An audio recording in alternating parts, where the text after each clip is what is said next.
प्रस्तुत पाठ के अंतर्गत हेलन केलर द्वारा लिखित एक खुला पत्र है।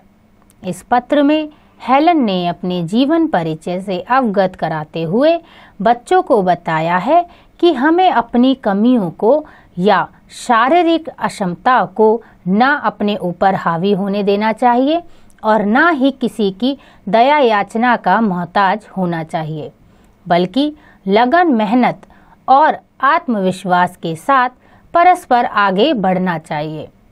पत्र लेखन विधा को जानने और समझने के साथ ही साथ प्रयोग में लाने के क्या क्या लाभ हैं, दिए गए स्थान पर लिखिए। आइए शुरू करते हैं पाठ एक खुला पत्र।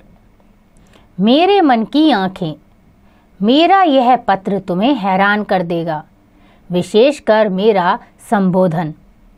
पर चूंकि मैंने मन की आंखों के महत्व को जाना था और मेरे लिए वही मेरी सबसे बड़ी अमूल्य निधि थी, मैं तुम्हें भी अपनी अमूल्य निधि मानते हुए इस विशेष संबोधन से संबोधित कर रही हूँ। पर यह समझने की गलती ना करना कि मेरा यह संबोधन मात्र उसके लिए है जिसके पास भौतिक रूप में नेत्र नहीं है। वस्तुतः मेरा यह संबोधन सबके लिए है, विशेष रूप से उन बाल मित्रों के लिए जिनके पास मानवीय संवेदनाएं हैं, दूसरों के दर्द को महसूस करने वाला सरल व पारदर्शी मन है और उस दर्द को मिटाने वाले प्यार के स्पर्श का मरहम है।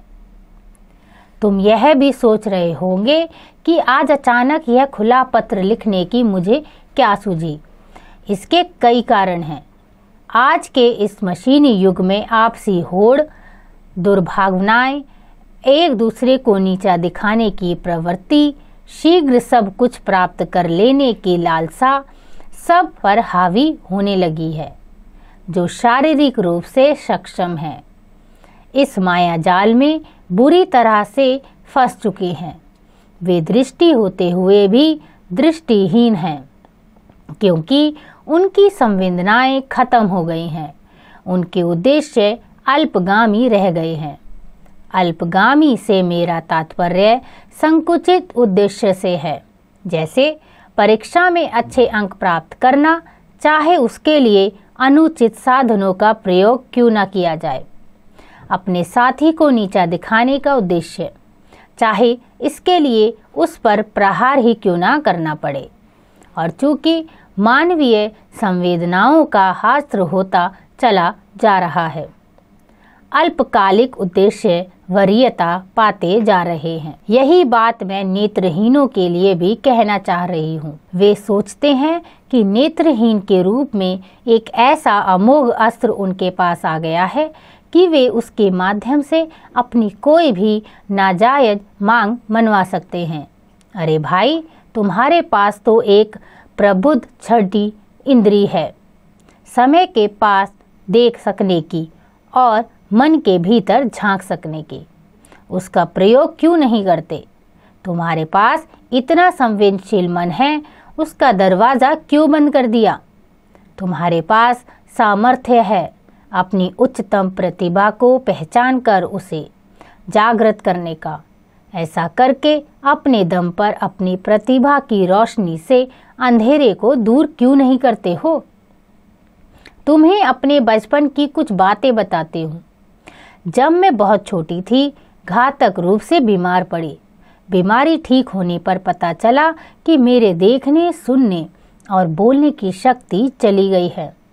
मैं बेहद चिड़चिड़ी हो गई और साथ ही बिगड़ैल एवं गुस्सैल भी। मेरे पास अभिव्यक्ति की कोई भी क्षमता नहीं रही थी। मैं समझ नहीं पा रही थी कि मेरे साथ क्या हो रहा है, पर मेरे आसपास के लोग भी उतने ही दृष्टिहीन हो गए थे जो यह समझ नहीं पा रहे थे कि मेरे व्यवहार में इतना आक्रोश क्यों है। गलत तरीकों से अपने आक्रोश को अभिव्यक्त करते समय मैं अनजान थी। तभी एनी सुलीवन को मेरी शिक्षिका के रूप में नियुक्त किया गया। उन्होंने बड़े सब्र से मुझे उंगलियों द्वारा लिखना पढ़ना सिखाना शुरू किया। वे एक दिन मुझे एक पंप वाले नल पर ले गई। उन्होंने पंप से निकलते पानी के नीचे मेरा हाथ रखा। शीतल जल के स्पर्श के साथ उन्होंने दूसरे हाथ की हथेली पर पानी लिखा। चमत्कार हो गया और सब कुछ स्पष्ट हो गया। मुझे मेरी अभिव्यक्ति के सुर मिल गए थे। फिर मैंने कभी पीछे मुड़कर नहीं देखा। मेरी शिक्षिका एनी में बहुत धैर्य था। मेरी परेशानी का हल उन्होंने प्यार और विश्वास से ढूंढ निकाला। मैंने भी उन पर हमेशा भरोसा रखा और कभी उनके प्रति अपनी आस्था में कमी नहीं होने दी। आज जब मैं शिक्षकों और शिक्षार्थियों के मात्र औपचारिक संबंध को देखती हूँ, एक दूसरे के प्रति उनके विश्वास और आस्था की कमी को महसूस करती हूँ, तो मेरा मन रो उठता है। तुम कह सकते हो कि आजकल अच्छे शिक्षक मिलते ही कहाँ हैं। तुम स्वयं अच्छा विद्यार्थी बनकर क्यों नहीं दिखला देते? शिक्षक की कसौटी में खरा उतरने के लिए तुम्हें भी प्रयास करने होंगे। जब 1896 में मुझे कैम्ब्रिज स्कूल में प्रवेश मिला तो मैं पहली मूक, बधिर और दृष्टिहीन बालिका थी जो उच्च शिक्षा के लिए दाखिल हुई थी। वे दिन इतने कठिन थे कि मुझे दिन रात मेहनत करनी पड़ती थी। मैंने पहले ब्रेल लिपि द्वारा और फिर टाइप द्वारा लिखना शुरू किया। मैंने स्वयं की अभिव्यक्ति करने के लिए अपनी कहानी लिखी। मेरे जीवन की कहानी लिखने का सिलसिला एक बार चला तो चलता गया। वह दुनिया जिसमें मैं रहती हूँ, अंधेरों से बाहर, टीचर आदि पुस्तकों द्वारा मैं अपनी बात दूसरों तक सहजता से पहुँचा पा रही थी। मैंने जीवन का एक मकसद पा लिया था। देखने, बोलने और सुनने की क्षमता न होते हुए भी संप्रेषण करने की क्षमता पैदा करने का तथा अपने जैसे अन्य लोगों की स्थिति सुधारने का। मैंने कभी हार नहीं मानी और अपनी कमियों को खुद पर हावी नहीं होने दिया। यह प्रमाणित किया कि जहाँ चाह है वहाँ राह है।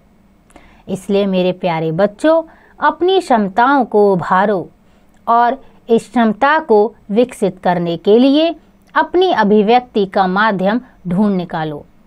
इससे मन की आंखें खुल जाएंगी और दुनिया रोशन हो जाएगी। नई पीढ़ी पर आस्था रखते हुए, तुम्हारी हेलन केलर। तो बच्चों, यहाँ पर हेलन केलर ने अपनी कहानी की व्याख्या की। उन्होंने बताया कि उन्होंने अपने देखने, बोलने और सुनने की क्षमता को पूरी तरह खो दिया था। इसके बावजूद भी उन्होंने हार नहीं मानी और आगे बढ़ी। बिना हार माने जीवन में आगे बढ़ना ही सफलता को प्राप्त होती है। तो बच्चों, हमने सीखा मेहनत, लगन, आत्मविश्वास तथा हिम्मत रखना तथा अपनी क्षमताओं को पहचानना और कमियों पर विजय पाने का प्रयास करना, यही जीवन है। आशा करती हूँ कि आपको यह अध्याय समझ आ गया होगा। इसका अभ्यास आप स्वयं कीजिएगा।